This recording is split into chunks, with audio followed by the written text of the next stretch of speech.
Amigos, sean todos bienvenidos. Tenemos el agrado de invitarles a participar en nuestro encuentro de Perspectiva Católica de la Política y Cultura Global. Segundo día de 7. Este compartir fue realizado de enero a marzo del año 2022.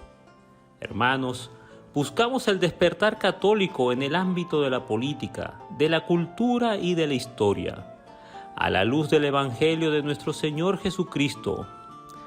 Gracias por aceptar la invitación. Comencemos.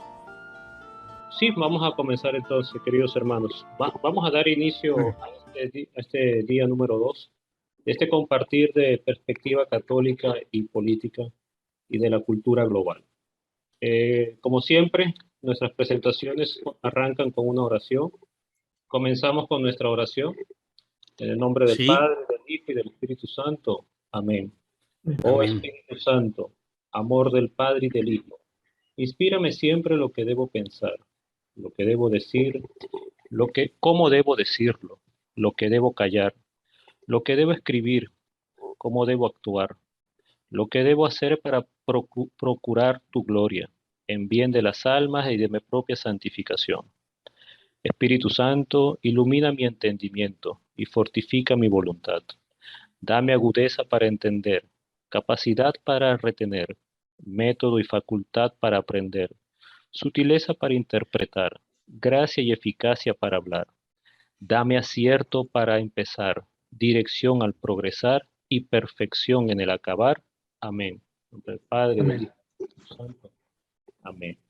Bueno, queridos hermanos, solamente un minuto de repaso de lo que vimos el primer día, donde vimos una introducción, sobre todo dando o señalando males que aquejan a nuestra sociedad hoy en día, como el aborto, la ideología de género, la cultura de la muerte, el divorcio, las drogas, el comunismo. Y también, en virtud de esta realidad que estamos viviendo, hicimos un llamado al católico, a nosotros, a toda aquella persona que es seguidora de Cristo. Por supuesto, el llamado principalmente es para los cristianos católicos, pero indudablemente a toda persona de buena voluntad, de otra profesión de fe o, si se hace llamar atea, a tener presencia en la vida política. Ese es el llamado. Ante los males que señalamos, la presencia del católico ha sido muy poca o casi nula.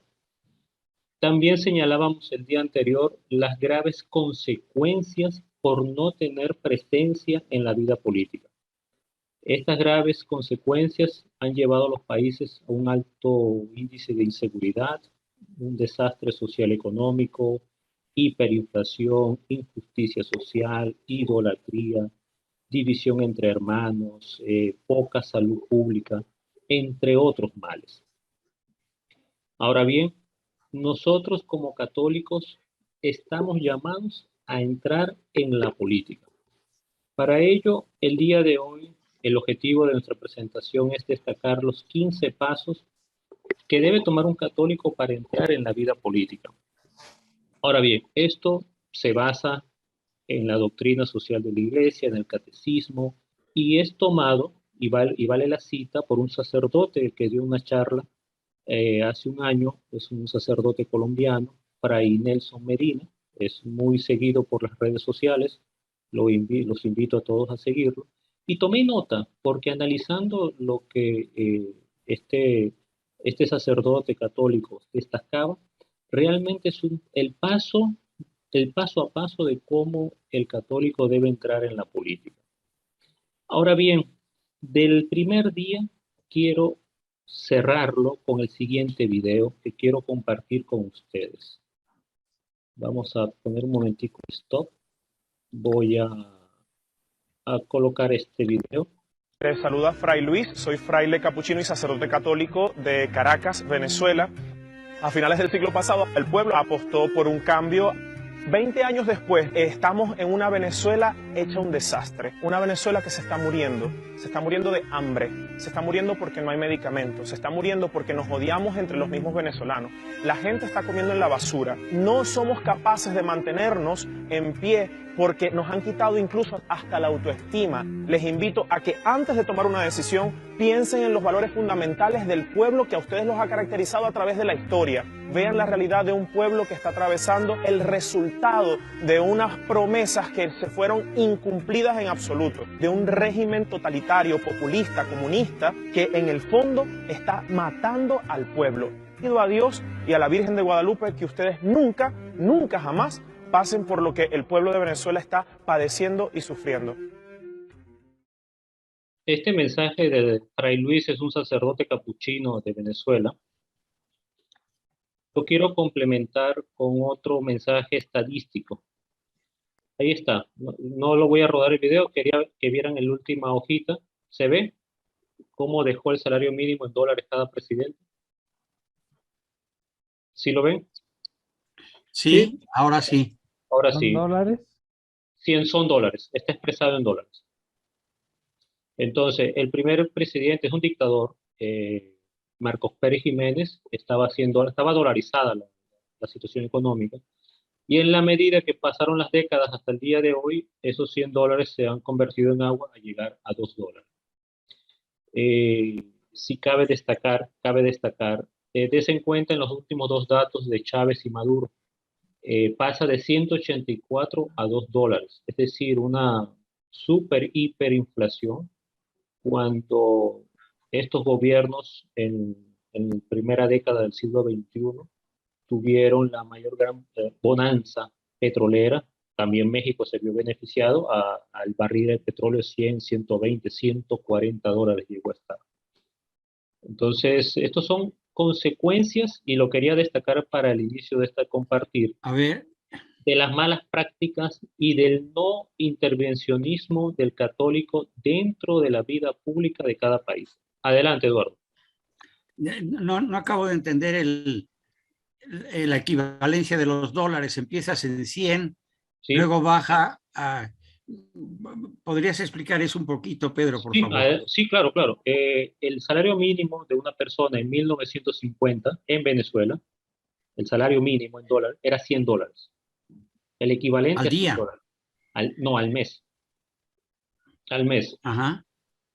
Y al mes. Y hoy en día es 2 dólares al mes. Qué barbaridad. Exacto. Quiero dejar este dato sensible, este dato que parece una ilusión, que parece mentira, que si no lo vives dentro de tu país, pareciera que es algo anecdótico o algo que no se está viviendo en el mundo. Pero es tanta la hiperinflación en Venezuela que ya lleva casi 20 ceros que le han quitado a la moneda. O sea, el valor, ejemplo nada más, como un ejemplo. El valor de una propiedad, en dólares lo voy a decir, el valor de una propiedad en el 2005, una casa, digamos, promedio de unos 500,000 pesos, que serían unos 25,000 dólares al tipo de cambio de hoy. Hoy es esa casa, por la hiperinflación, sencillamente te cuesta 500 dólares. Porque la moneda se ha devaluado totalmente, que aquellos valores nominales que trabajabas hace 20 años, hoy en día son ridículos. Ha cambiado 4 veces el cono monetario. Ha estado en una hiperinflación cabalgante.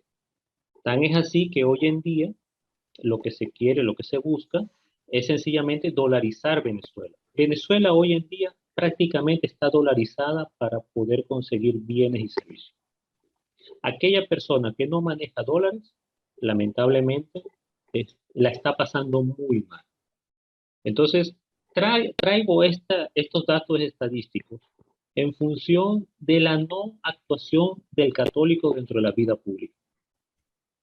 Y lo digo como experiencia personal, sé que algunas personas me pueden contradecir, pero yo creo que el principal mal que atacó a Venezuela fue la idolatría. más allá de la ignorancia, más allá de los errores económicos, de las políticas económicas, de la los macronúmeros que se manejan a nivel mundial, de que si eres de derecha o de izquierda.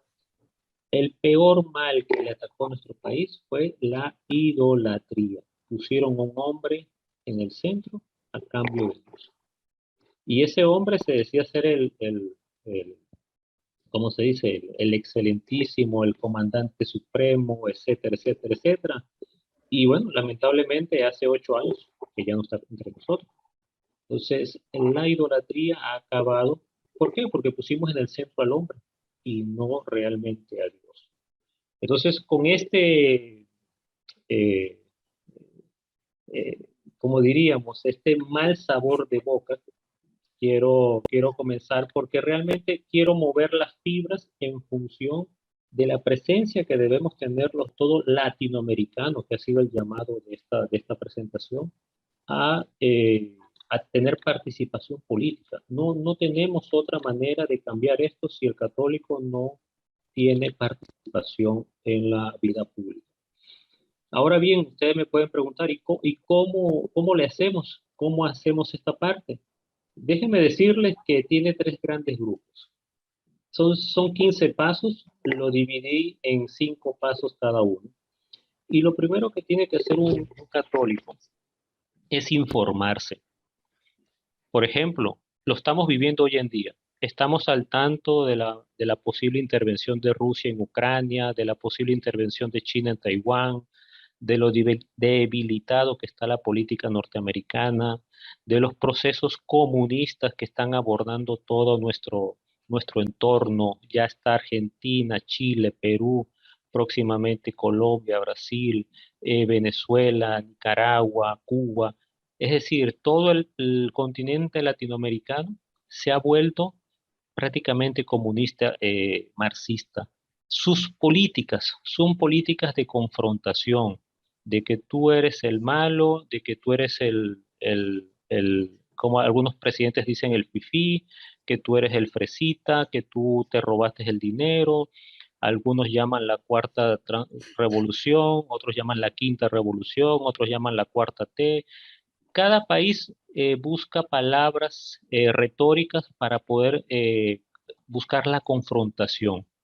Por eso decíamos que uno de los grandes malos que hoy en día vivimos es la división entre hermanos. Caso mexicano, ustedes mismos como dolientes de esta tierra pueden denotarlo, de que hay una división social grandísima, no solamente por la gran extensión geográfica, sino también dentro de los mismos estados, dentro de las políticas federales, donde hay un gran paternalismo. Eso genera y auspicia más la división. Ahora bien, entonces tú y nosotros estamos realmente informados de lo que pasa a nuestro alrededor, realmente estamos leyendo. El informarse no quiere decir estar las 24 horas metidas en Twitter, Instagram o TikTok. El católico tiene que saber elegir cuáles son sus fuentes. Habrán fuentes que no son muy gratas, pero realmente tenemos que estar informados de lo que sucede a nuestro alrededor. Porque si no, sencillamente eres una persona que no tiene la manera de discernir, y esta palabra la voy a utilizar a lo largo del día de hoy. El discernimiento es al cual está llamado el católico. ¿Por qué el discernimiento? Porque si pudiésemos decir que hace 30 años carecíamos de información, hoy en día podemos decir que estamos sobresaturados de información. No, no pasa un evento cuando al día siguiente o horas después pasa otro y otro evento y ni siquiera hemos asimilado o reflexionado lo que ha pasado cuando ya nos llega sucesos, eventos sucesivos. Volvemos al caso venezolano. Lo que les acabo de pasar en el video. Algunas personas piensan que ya en Venezuela todo está maravillosamente bien. ¿Por qué? Porque las grandes redes de comunicación ya no lo mencionan. Es decir, lamentablemente la desinformación dentro de la saturación informativa conlleva a creer que si no está en la palestra, no existe. Y ahí es donde nosotros tenemos que saber discernir y saber traer a colación que hay que concientizar que la información que nos llega debe ser depurada, debe ser asimilada. Debe uno tener el criterio para tomar lo bueno y desechar lo que nos está llegando como información basura o lo que se llaman los fake news, estas informaciones que son de mentira. Entonces, el católico está llamado a informarse. Dos, está llamado a formarse. Y esa formación, y ahí es donde nosotros en este compartir queremos llamar a la conciencia, es que tenemos que tener una formación de dónde venimos. Hay muchas historias negras, muchos mitos tontos, mucha historia que lamentablemente le escribió, como dicen algunos, lo escribió el bando ganador, o quisieron endiosar a algunos personajes, o lamentablemente con una retórica o con el uso de palabras quieren acomodar alguna aberración. Y el ejemplo típico que estamos viviendo es el tema del aborto. Cuando lo llaman una interrupción del embarazo, algo que tú interrumpes es algo que luego, en un tiempo determinado, tú vas a volver a reiniciar. Por ejemplo, yo apago el foco, yo interrumpo la corriente eléctrica y cuando regrese a la habitación, yo vuelvo a encender y continúa la iluminación. Entonces, usan palabras o para la eutanasia, que lamentablemente eh, el- quieren venderlo como una asistencia para una santa muerte. No, estás matando. En ambos casos se está matando al individuo. Y eso, el católico, ¿dónde está para denunciarlo? Por eso que es importante el hecho de estudiar el tema ético, el tema moral, donde podamos discernir de lo que es la mentira primero que nada y luego poder entre los bienes, poder siempre escoger el bien mayor. Porque si no, sencillamente vamos con la información de moda, con lo que está en las leyes positivas, con lo que está en cada uno de los manuales, porque al final estos terminan siendo algunos manuales que le van implementando a cada país. Como dato estadístico, con las reuniones que hubo en la ONU en los años 90, en Egipto, en Pekín, años, si no me falla la memoria, 97, 98, desde ahí ya la política del aborto, de la ideología de género, de la eutanasia, ya estaba marcada para que se legislara dentro de cada uno de los países en todo el mundo. Es decir, que aquel nuevo orden que ahora le llaman el Agenda 2030, donde ahí se nos están metiendo mucho el tema ecologismo, naturalismo, donde una ballena, una morsa vale igual que el ser humano, sencillamente nos conlleva un control de la natalidad. Es decir, algunos estudiosos, por darle este calificativo, han dicho de que el mundo está sobrepoblado. Algunos han dicho de que tenemos que hacer un control, que debemos tener pocos hijos, lo cual resulta una gran mentira, una gran falacia que lo vamos a ir viendo en nuestro compartir. Como tercer paso es el divulgar. Una vez que me informo, una vez que me formo, tú como católico, ¿qué estás haciendo con eso? ¿Te lo estás guardando? ¿Acaso ni siquiera a tus hijos lo estás diciendo? ¿Lo estás diciendo a tus amigos? ¿Lo estás compartiendo por las redes sociales? ¿Qué estás haciendo tú como católico? Porque realmente ahí es donde se vive el evangelio, salir a predicar la buena nueva. Y cuando tú te consigues con las aberraciones prácticamente en el día a día, ¿dónde estás tú como católico para formarte? Entonces es el llamado a informarse, formarse y divulgar. Entonces, vamos a la cuarto y quinto paso. Una vez que te formaste, informaste, comienzas a divulgar, tu participación dentro de la vida social se vuelve honesta, íntegra.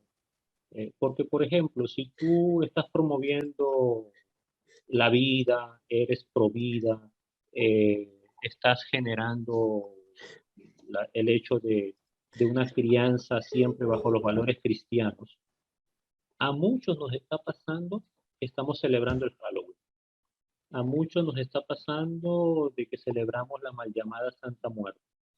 A muchos nos está pasando de que disfrazamos a nuestros hijos y celebramos el carnaval y los disfrazamos de calavera, de muerte, de cualquier tipo de atrocidad, pero nos hacemos llamar católicos practicantes. Entonces, algo que estás diciendo, algo que estás promoviendo, no lo estás viviendo.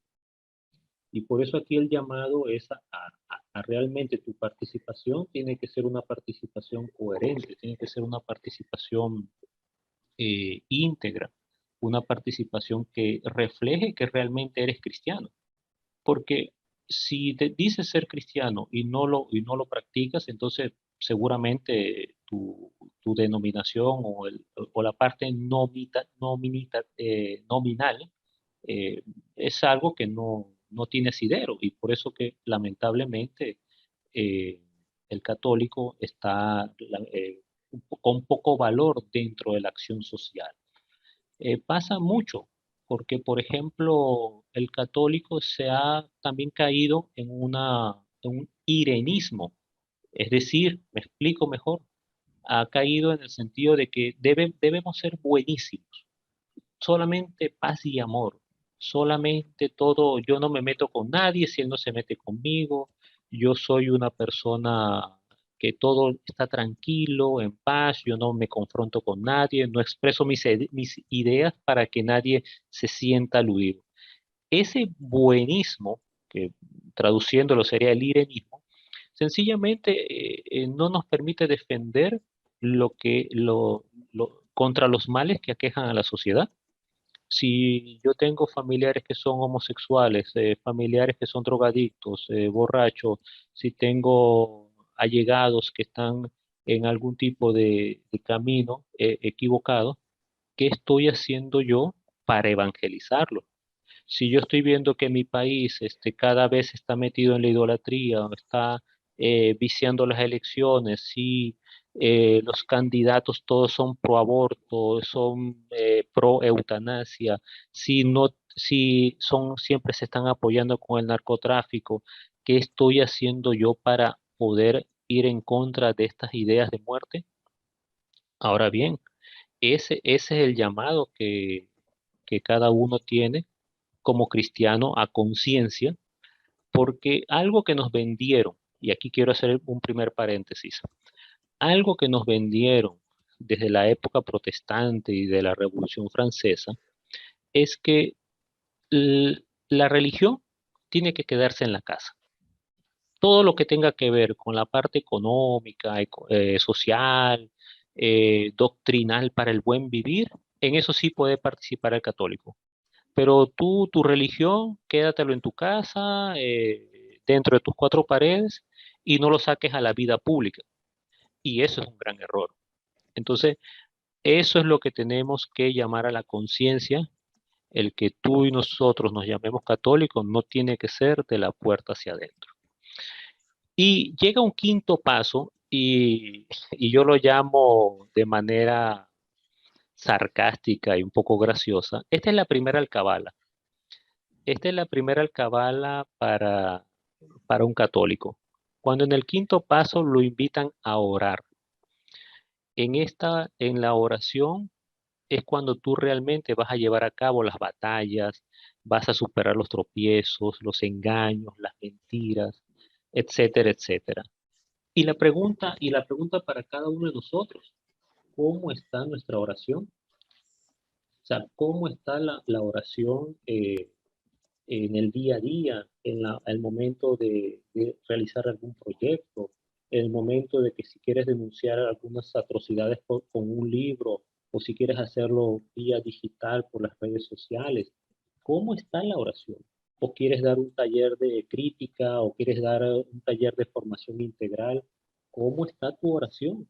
Si quieres un compartir entre los amigos, ¿cómo está nuestra oración? Y esta primera alcabala esta primera alcabala, es donde muchos que se hacen llamar cristianos católicos se echan para atrás. Y eso es lo lamentable. No lo dice Pedro, no quiero, como dice, generalizar. Lo dicen los hechos. Por eso coloqué ese primer video lamentable de la situación que vive Venezuela hoy en día, porque el hecho de que tú no ores, tu parte espiritual no se fortalece, no te alimenta. Entonces una persona que solamente quiere hacer acciones, pero no se alimenta la voluntad, la inteligencia con la oración, no llegamos no camina, sencillamente se tropieza. Voy a continuar con los otros siguientes pasos. Un segundo para volver a compartir.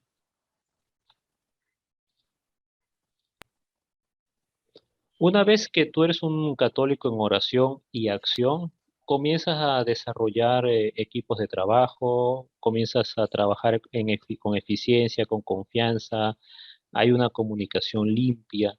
Y aquí es donde realmente se van formando aquellas agrupaciones sociales, llámese ONG, asociaciones civiles o grupos de amigos, donde van a trabajar en función de un objetivo.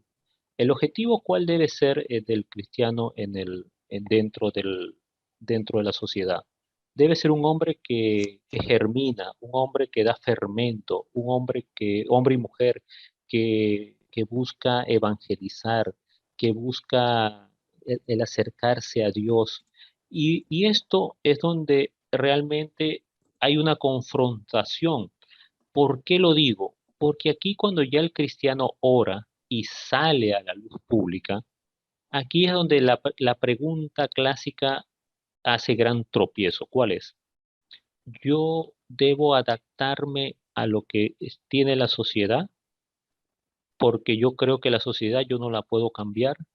O sea, el adaptarse al mundo realmente es vivir el cristianismo. O sea, realmente tenemos No, para una... nada. y esa es una gran pregunta Perdón. que sale adelante, que muchos tropiezan, porque vemos en los actos de corrupción de nuestra sociedad, te llama cristiano, pero realmente no haces trampa, no violentas los impuestos, no denuncias todas las atrocidades que hay, más bien los apoyas, eh, votas por candidatos, formas por candidatos que sencillamente quieren el poder y no es malo ostentar el poder, no se está diciendo que no, pero es que realmente la formación debe ser una formación cristiana donde se valore. Hay valores que no son negociables, como por ejemplo la vida, como por ejemplo la defensa de una libertad religiosa. Qué casualidad que todas las distintas denominaciones cristianas viven en santa paz con los gobiernos, menos la Iglesia Católica. No es casual eso. Entonces, ese trabajo de equipo, esa comunicación limpia, va a generar que haya confianza, que se eviten las murmuraciones, que haya como se dice, un sectarismo dentro de las mismas agrupaciones, eh, o que sencillamente por el hecho de querer quitar al poder económico político de turno, tú formes equipos de trabajos que no me importa a mí cuáles son los medios. A mí me interesa el fin, que es sacar al presidente de turno, al gobernador de turno, valga lo que me valga. Y nos hacemos la gran pregunta, ¿esa posición de que pones primero al medio por encima del fin es realmente cristiano? Esa es la reflexión que dejo sobre la mesa y si gustan comentarlo. Sí, este punto creo que es fundamental. Lo acabas de decir muy bien. Es desde el comunismo y todas estas doctrinas, para ellos el fin justifica los medios. Entonces, es lo que tenemos que tener como muy claro. Sí, en este movimiento político de México de estos últimos tiempos, se dice, lo importante es quitar al presidente, a López Obrador, y no importa quién ni qué ideología tenga, ni, o sea, se acepta de todo tipo de creencias, de ideas, de etcétera, etcétera, con tal que lo logremos, pues entonces estamos pasando por encima de esta doctrina que es fundamental, que no es negociable, ¿verdad? El fin no justifica los medios. Aparece en la vida, en la libertad religiosa, y tenemos que tener las ideas claras, ¿no? Y saber que los principios son los faros que deben orientar, sustentar y dirigir nuestra vida, ¿no? Entonces esto no es algo de jerarquías sociales o eclesiásticas, sino los principios son los principios. Si sacrificamos los principios, hemos perdido absolutamente con ellos los valores, ¿no? Y al perder los valores, pues hemos perdido toda la batalla, ¿no? Así es, así es. Y continuando con los pasos para entrar en la política, aquí un cristiano católico debe ser testimonio de vida. Testimonio de vida porque realmente a lo que está entrando es a dar, a servir, no para beneficiarte. Y esto, por supuesto, rompe el hecho de lo que quiere un político hoy en día. Yo quiero llegar a este puesto para asegurarme mi futuro, el de mi familia, el de todos, porque yo aquí voy a robar todo lo que tengo. Entonces, es importante cuál es el testimonio de vida que tú vas a dar. Y a su vez, con esto quiero hacer una segunda alcabala. ¿Cuál es tu discernimiento realmente como cristiano? ¿Cómo favoreces tú las nuevas ideas y las nuevas estrategias? Y aquí el discernimiento viene a la luz del Evangelio. El discernimiento viene con oración, viene con la gracia de nuestro Señor, viene con una conciencia formada, con humildad, viene en caridad. O sea, el discernimiento del católico en la política es a la luz del Evangelio. No es tratar de adaptar el Evangelio al mundo, no. Es tu acción dentro del mundo que debe ser acorde al Evangelio. Y aquí es donde si no te caíste con la oración y estás ahí trastabillando, en este punto número 10, muchos se bajan del caballo. ¿Por qué? Porque el Evangelio te manda a entregar tus bienes. El Evangelio te dice Jesucristo alaba a los humildes, alaba a aquellos a los pobres, el Evangelio, y entiéndase bien, alaba a los pobres de espíritu. Y abro un paréntesis aquí. Cuando el Evangelio habla de pobres de espíritu, no se refiere a aquel que por diosero que está en la esquina pasando hambre. Cuando el Evangelio se refiere, y estas son las bienaventuranzas, a los pobres de espíritu, se refiere a aquella persona que se deja justificar por el Espíritu de Dios. Entonces, como no tiene nada dentro de su espíritu, es pobre de espíritu, el Espíritu de Dios lo justifica a plenitud. O sea, no hay nada que entorpezca dentro de su ser la entrada del Espíritu Santo. Entonces, el ser pobre de espíritu es aquel que acepta la gracia a plenitud, es testimonio dentro de la comunión de la iglesia, siendo cuerpo de Jesucristo.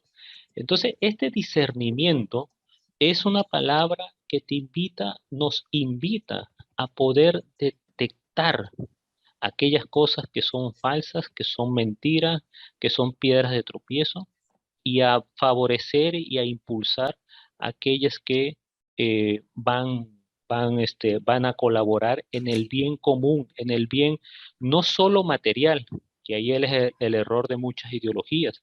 No solamente se favorece al hombre en el bien material, sino en el bien espiritual. En esta segunda alcabala, ¿alguna pregunta, comentario, compañeros? Bueno, Pedro, tocas un tema bien profundo y que tiene muchas aristas. El tema de la pobreza y específicamente de la pobreza evangélica. Porque sí, efectivamente ahí muchas veces esa idea no es bien entendida o no la hemos entendido bien. Y hablamos de promover, vamos a decir, normalmente el cristiano, el católico, sobre todo más en el católico se da, el espíritu, el Evangelio nos habla muchas veces de la pobreza, pero a veces la entendemos como una pobreza impuesta, o sea, donde, vamos a decir, la persona no está siendo sujeto de su propia historia y su propio desarrollo, sino las condiciones, bien sea autoimpuestas o por la situación socioeconómica, intelectual, de educación, de muchas situaciones, pues no le ha impuesto una pobreza que muchas veces pues no se quiere. Entonces, ese tema que tú tratas de la pobreza evangélica, y creo que la dijiste de una forma muy hermosa, que es dejar que la acción del Espíritu Santo ejerza sobre cualquiera de nosotros, sobre cada uno de nosotros. Entonces, porque ese es un tema que tiene que ver mucho con la política, porque no es casualidad que Latinoamérica sea, vamos a decir, el escenario donde muchas de las ideas, ideas que, bueno, que forman parte del Evangelio a veces son distorsionadas, y eso mismo hace que, que nuestras ideas como personas, como sociedades, no estén muy claras, y al no estar claras, están sujetas a confusión y a manipulación, que es lo más feo. Entonces, Sí, sí, lamentablemente hay una manipulación y estoy totalmente en línea contigo eso porque la iglesia pudo haber cometido muchos errores, papas pudo haber cometido muchos errores, pero nuestro Señor no. El Evangelio es claro. Benditos aquellos que entregan su vida por el Evangelio. Si consigues aquella piedra preciosa, aquel tesoro, vendes todo. Le dice, vendes todo y me sigues. Seguir al Señor. Aquel joven rico que le dice, mira, ya cumpliste los mandamientos. Sí, Señor, los cumplí. Bueno, déjalo todo y ven conmigo. El venir conmigo el venir conmigo no quiere decir, y esto por supuesto algunos se agarran de ahí, no quiere decir que yo como padre me conseguí con Jesús y voy a abandonar a mi esposa, a mis hijos y voy con Jesús. Esa es una idea tonta. ¿Por qué? Porque el Señor te ha puesto a que saques adelante a tu familia. O sea, no es el abandonar toda tu participación como católico en tu familia, en tu sociedad. No, el Señor lo que te está invitando es ocúpate de lo que te di, de los dones que te di, entre ellos tu familia, entrégalo todo y seguramente yo te voy a ofrecer mucho más para que lo entregues al prójimo. Porque nos hacemos la gran pregunta. Habemos personas que tenemos materialidad exagerada y realmente nos sirve, lo estás compartiendo. Nosotros tenemos una actitud, un don. El Señor nos regaló dones de profesores, de dones de contadores, dones de ingenieros, de historiadores, de escritores. ¿Lo estás dando al prójimo? ¿Te estás despojando de ello para entregarlo? O sea, por eso que el Señor te lo da, pero también quiere que lo des tú. O sea, el Señor no te da los dones para que te lo quedes. El Señor no te da dones para que te hagas rico. El Señor te da los dones para que te hagas pobre y lo entregues al prójimo. Y esto, por supuesto, es un tema muy sensible, porque el comunismo nos vende el hecho de que seamos pobres todos, pero hacia abajo. No es igual, quiere una igualdad, pero una igualdad hacia abajo.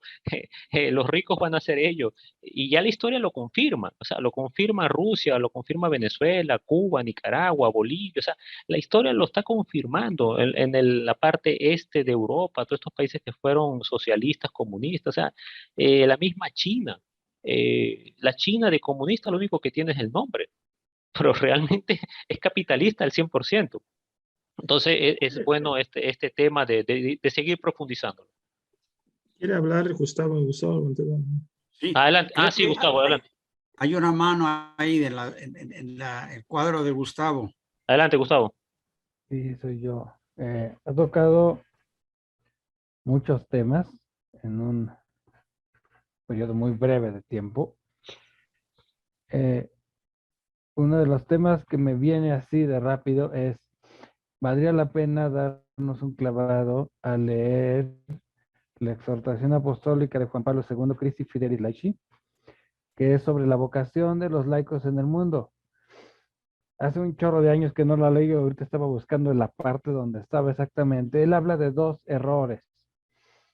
Nada más que si lo buscan así no lo van a encontrar porque yo creo que voy a tener que leerlo otra vez, ni modo.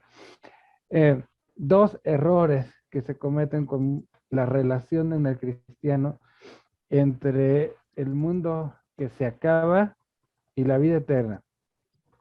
Uno de esos errores es que el cristiano se aparte del mundo, ignora el mundo para unirse a Dios. Y hablando específicamente del laico, del seglar. Y el otro error es cuando el cristiano se involucra en el mundo y se olvida de Dios. Entonces, tiene que hacer ambas cosas, lo cual está de acuerdo con nuestra naturaleza humana porque somos espíritus encarnados, pero también está de acuerdo con la encarnación del Verbo, porque Jesucristo es al mismo tiempo Dios y hombre, ¿vale? Entonces, esa era una cosa. La otra cosa es, me parece que para poder ir comprendiendo algunos de los problemas que tenemos en nuestro mundo, valdría la pena leer un libro también de Juan Pablo II que se llama Memoria e Identidad, donde va explicando un proceso de descomposición que va desde, vamos, desde el protestantismo a la fecha. Otro tema importante es que nosotros como cristianos tenemos una visión católica, es decir, universal, integrada, a diferencia del mundo que segmenta y que parte pedacitos y pierde de vista el todo. Quiero decir que nosotros, así como unimos la fe con la vida, ya decía el apóstol Santiago, la fe sin obras está muerta. También es importante que veamos la acción política y la cultura, porque la política es un pedazo de la cultura, que es un aspecto mucho más profundo, y precisamente en la demolición cultural de Occidente es de donde salen todas estas políticas asesinas del hombre y su dignidad. Otro libro que tal vez valga la pena leer, pero yo lo subordinaría al de Juan Pablo II, de un señor que se llama Pablo Muñoz Iturrieta. El libro se llama Las mentiras que te cuentan y las verdades que te ocultan, donde también aborda todos esos temas. Finalmente, un tema que me llamó la atención es la relación entre los fines y los medios. Yo creo aquí que son dos cosas. Hay una como relación, no sé cómo llamarla, porque el fin, pues, es el motivo de que se elijan determinados medios. Sin embargo, el ser humano, como un ser ético que es, debe escoger siempre medios lícitos. ¿Por qué? Porque cualquiera de los fines que tomemos para lograr un determinado resultado sigue siendo un fin menor que nuestra dignidad humana, la cual reclama que nuestras acciones estén de acuerdo con esa dignidad humana, que es mucho mayor que algún logro en el tiempo que vaya a haber. No sé cómo explicarlo. De manera que hay una frase que decía mi señor padre y que creo que seguramente es de algún clásico que yo ignoro, que dice que quien quiere el fin quiere también los medios. Es decir, los medios legítimos para ese fin. Entonces, eran como los puntos que yo traía arrastrando de las diapositivas. Y uno último es la relación entre la oración y toda la acción que se está haciendo. Los antiguos decían, bueno, los antiguos me refiero la tradición monástica de Occidente, hablaban de la oración, la mortificación y la acción. Es decir, oramos, ofrecemos a Dios nuestros sacrificios y actuamos. Yo plantearía de otra manera, como lo maneja Juan Pablo II, Christi Fidelis Laici, habla de los tres oficios de Cristo que nos son dados en el bautismo, que es el oficio sacerdotal, por medio del cual consagramos el mundo a Dios con nuestro trabajo, lo cual incluye en primer lugar la oración, ofrecernos nosotros mismos a Dios. Otra cosa es el oficio profético de anunciar el mensaje de salvación y denunciar aquello que va en contra. Y eso significa formarnos también. Formarnos y en primer lugar escuchar la palabra de Dios. Y por último, el oficio real, que a imitación de Cristo Rey significa ordenar este mundo terreno según los criterios del Evangelio, que es la acción política propiamente. Y también para hacerlo, uno tiene que ser imitador de Cristo, y para lograrlo uno tiene que estar insertado en Cristo mediante la gracia y los sacramentos. Pues ahí se ven las fuertes relaciones entre la práctica de piedad, la vida sacramental y la vida espiritual en general, por un lado; por otro, la profunda formación; y por otro, la acción congruente y decidida en el mundo. No, excelente, Gustavo. Te agradecemos el aporte y no, Wow. excelente. Y esa vivir el evangelio es el llamado que tenemos cada uno de los cristianos. Y primero desde nuestra familia, primero en nuestro vecindario, en nuestra parroquia, en nuestros amigos, este compartir aquí el Espíritu Santo está en medio de nosotros. Por eso lo invocamos en nuestra oración inicial. El Señor dice, cuando dos o más estén reunidos en mi nombre, yo estaré con ustedes. Ese es el Señor el que nos guía diariamente y ofrecer todas nuestras actividades. Se cumplió la hora, compañeros, y también queremos ser puntuales. Sí. Ya, como dice, para ir rematando, comentarios, preguntas y ya hacer un cierre de la sesión. Adelante, Eduardo. Sí, yo quisiera, bueno, muchísimas gracias, Gustavo, por tu resumen. Además tuviste la presencia de mente para ir recordando todos los temas numerosos que se habían ido tratando y poder dar algo concreto sobre cada uno de ellos. Yo quisiera quedarme con la parte que nuestra conversión, de la que nos ha hablado aquí ahora Pedro, y que tiene que ver con la oración y con la entrega de nuestra vida a Dios. En muchas ocasiones es una conversión muy superficial, es decir, nos conformamos con haber ido a misa, con cumplir la base importante de los mandamientos, pero nos olvidamos.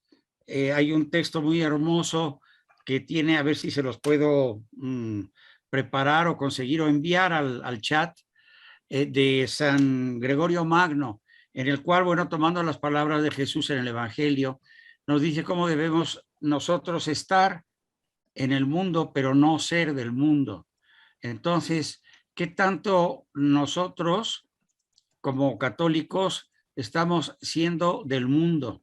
Porque a la hora que tocamos las riquezas, a la hora que tocamos la cercanía con la pobreza, en nuestra inteligencia, nuestra finalidad debería de ser compartir con los demás. Es decir, el mismo sentido del ayuno no es para que enflaquemos, ¿verdad? O para que bajemos kilos o nos pongamos a la moda, sino es para dejar de comer ciertas cosas para compartirlas con los que no tienen ni siquiera esas cosas, o sea, es privarnos de ella. Pero yo creo que cuando nosotros entramos ya a nuestra casa, se nos olvida un poco, o sea, o traemos el cristianismo como un sombrero que podemos quitarnos fácilmente y que no penetra dentro de nosotros. Entonces ya cuando estoy aquí, pues volteo y veo a mis vecinos que tienen un tenor de vida que para mí, yo no quiero quedarme atrás. Entonces empiezo a competir con ellos en un consumismo y por tanto me olvido absolutamente de quienes no tienen nada. Entonces me olvido de un mundo que solo recuerdo pues de vez en cuando, o cuando me lo comentan otras personas, o cuando me enfrentan a estadísticas que nos deberían doler y dejarnos casi sin dejarnos de tal manera sacudidos que nos llevara a un cambio verdadero de la vida. Entonces yo creo que en este tema sí, San Lucas, sobre todo, San Lucas, cuando narra las bienaventuranzas, no pone la precisión de Mateo de los pobres de espíritu que explicabas, Pedro, sino pone la pobreza efectiva. O sea, yo creo que ahora, ¿a cuántos de nosotros, cuando si se nos dice que lo que te sobre realmente en todos los sentidos que tengas, lo compartas, lo des? Y no, yo creo que tenemos muchos, o hablo quizá por mí mismo solamente para no herir a nadie, pero estamos muy apegados a los bienes, a las cosas, y no queremos de ninguna manera ni que nos toquen, ni que nos digan el que, hombre, compártelo o no lo acumules más, sino sal de tu casa, sal de tu ambiente, de tu atmósfera, abre los ojos, date cuenta, busca a la gente que está necesitada, ¿no? Y yo creo que, digo, sigo hablando por mí, pero mucha gente como yo, pues ahí se nos para el cristianismo, ahí ya no entra la conversión, ahí se nos acabó, como tú bien dijiste, ¿verdad? Ya me bajo del carro, si esto me van a pedir, no, entonces esto ya no es así. Y sin embargo, yo creo que en la medida en que la gracia de Dios, el Espíritu Santo dentro de nosotros fuera trabajando, debería concretarse este cambio en estas actitudes de desprendimiento de los bienes, ¿no? Me viene a la mente el texto de San Pablo en los Corintios, ¿no? Vean cuál fue la generosidad de Cristo Jesús, nuestro Señor, que siendo infinitamente rico, por nosotros se hizo pobre, ¿no?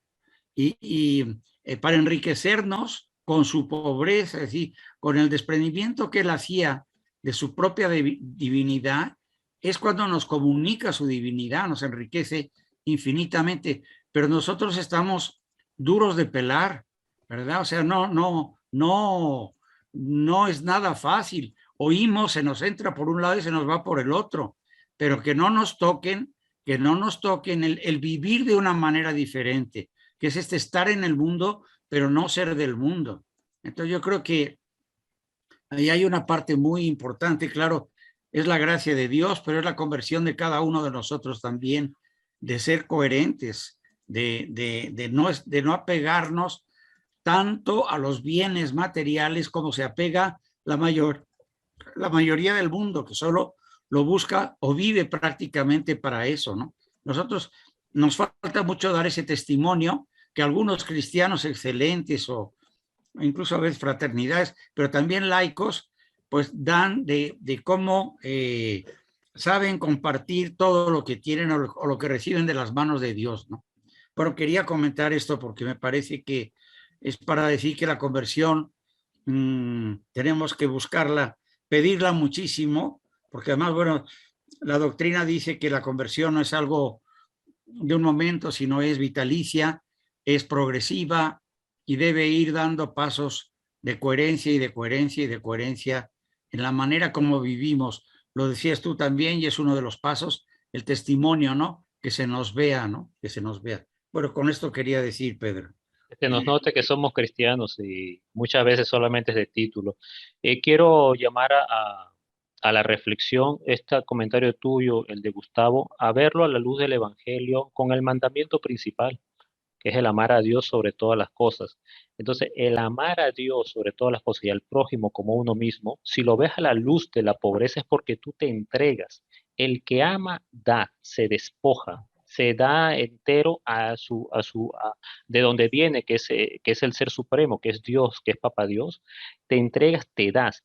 Entonces, le decía una palabra muy interesante, Gustavo, que era que a la luz de la integridad, a la luz de lo que es, esto no es fragmentado, no, esto es universal, somos católicos.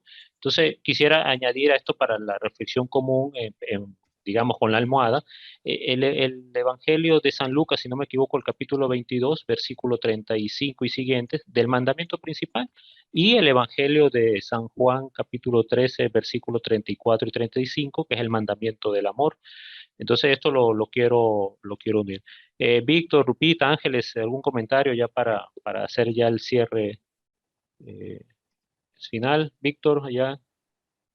Bueno, no, solamente agradecerte a ti, Pedro, a Gustavo, maestro, cada uno de a Lupita, Ángeles, bueno, la oportunidad de estar en esta sesión porque, bueno, Dios mediante, o sea, nos llamas a reflexionar y, bueno, qué bueno que así suceda con la ayuda de Cristo, ¿no? Amén. Y bueno, quiero cerrar con esto. Quedaron pendientes repasar 5 pasos para la entrada del católico a la vida pública, a la política, a dar, lo he llamado yo la batalla cultural. Algunos sé que no están de acuerdo con la expresión, pero es importante el reflexionar estos pasos. Mañana o más tardar voy a enviar las láminas que hemos estado revisando para la reflexión. Entonces, estas Muy láminas bien, las voy a adelantar. Preguntas. muy bien. La próxima sesión, como dice, para ya tenerlos prevenidos, van a ser los 5 puntos que faltan de los pasos y 2 videos que habla del liberalismo y del comunismo. Ya eso con la finalidad de introducir a la cuarta sesión, y ahí en la cuarta sesión, Víctor, que en la sesión 1 te prometí hablar de historia y de estas reflexiones, este va a servir de introducción. Entonces, en la tercera sesión veremos los últimos 5 pasos, 2 videos que vamos a reflexionar aquí como equipo de trabajo, como taller. Sigamos creciendo en la gracia y conocimiento de nuestro Señor Jesucristo. A Él el honor y la gloria por los siglos de los siglos.